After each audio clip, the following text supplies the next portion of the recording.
Hello, કેમ છો? સ્વાગત છે તમારું મારા યુટ્યુબ ચેનલ પર. આજે હું સેજવાન ચકલી બનાવવાની છું. તો ચાલો આપણે વિડીયો શરૂ કરીએ. આ ખાવામાં બહુ જ ફાઇન લાગે છે અને થોડુંક અલગ કરીએ એટલે મેં આ વખતે સેજવાન ચકલી બનાવી છે.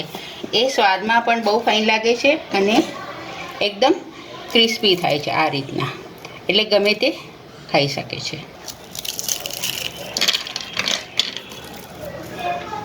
હવે એક સાઈડ આપણી તળાઈ ગઈ છે. હવે આપણે આને પલટાવી દઈશું. હવે બીજી સાઈડ થાય એટલે આપણે હવે કાઢી લઈશું. મેં ગેસ પર પેન મૂક્યું છે, ગેસ ચાલુ કર્યો છે. હવે એમાં આપણે આ એક કટોરી લીધી છે, આ એક અને અડધો, દોઢ કટોરી જેટલું પાણી લીધું છે. હવે આ પાણી ઉકળે એટલે આપણે એમાં બટર નાખીશું.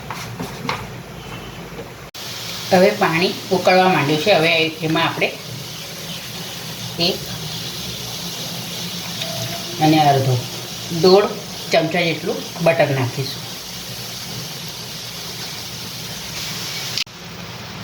હવે આમાં 4 ચમચી જેટલું સેજવાન ચટણી નાખીશું.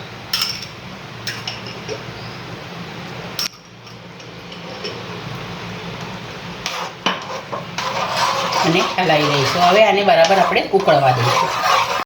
સ્વાદ પ્રમાણે મીઠું નાખીશું, કેમ કે બટરમાં પણ મીઠું છે અને સેજવાન ચટણીમાં પણ મીઠું છે. એ પ્રમાણે આપણે મીઠું નાખવાનું છે.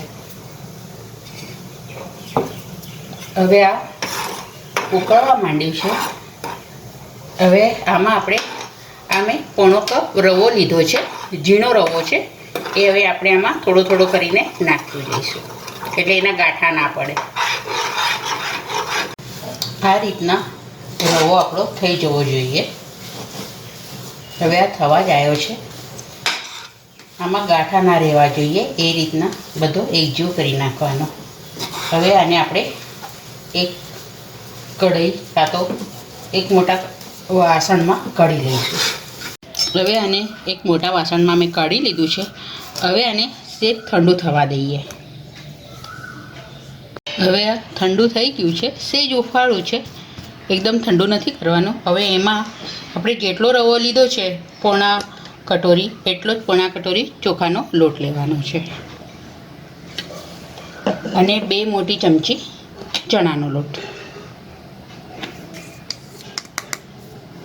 હવે આને આપણે મિક્સ કરી લઈશું. જો પાણીની જરૂર પડે તો જ પાણી નાખવાનું, નહીં તો નહીં નાખવાનું. હવે આપણે આની અંદર બંને લોટ મિક્સ કરી લીધા છે. હવે આને એકદમ ઠંડુ થવા દેવાનું છે. લગભગ 10 થી 15 મિનિટ માટે આ જ રીતના રહેવા દેવાનું છે અને આપણે ઢાંકી મૂકીશું.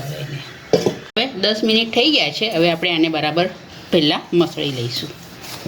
જો પાણીની જરૂર હશે તો પાણી નાખીશું, નહીં તો નહીં. હવે સેજ ભીનો હાથ કરવાનો.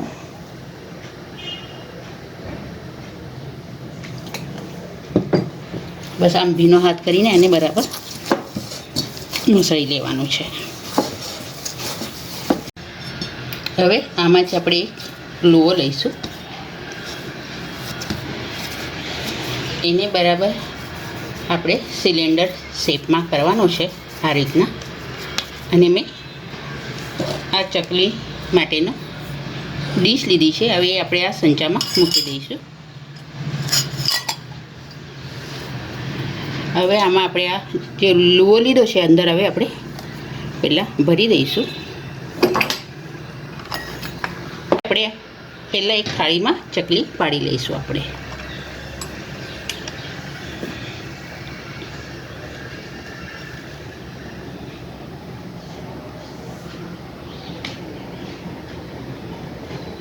બહુ નાની નહીં, બહુ મોટી નહીં, એ રીતના આપણે કરવાની છે. આ રીતના બધી ચકલી આપણે એક થાળીમાં પહેલાં પાડી લઈશું.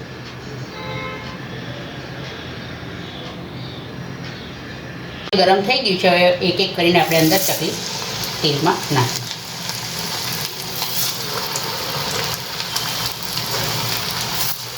શરૂઆતમાં ગેસ ફાસ્ટ રાખવાનો, પછી સેજ ધીમો કરી નાખવાનો, નહીં તો ઉપરથી લાલ થઈ જશે, અંદરથી કાચી રહેશે. હવે એક સાઈડ આપણી તળાઈ ગઈ છે. હવે આપણે આને પલટાવી દઈશું. હવે બીજી સાઈડ થાય એટલે આપણે હવે કાઢી લઈશું. હવે આપણી થઈ ગઈ છે. હવે આપણે આને એક જાળીવાળા વાસણમાં કાઢી લઈશું.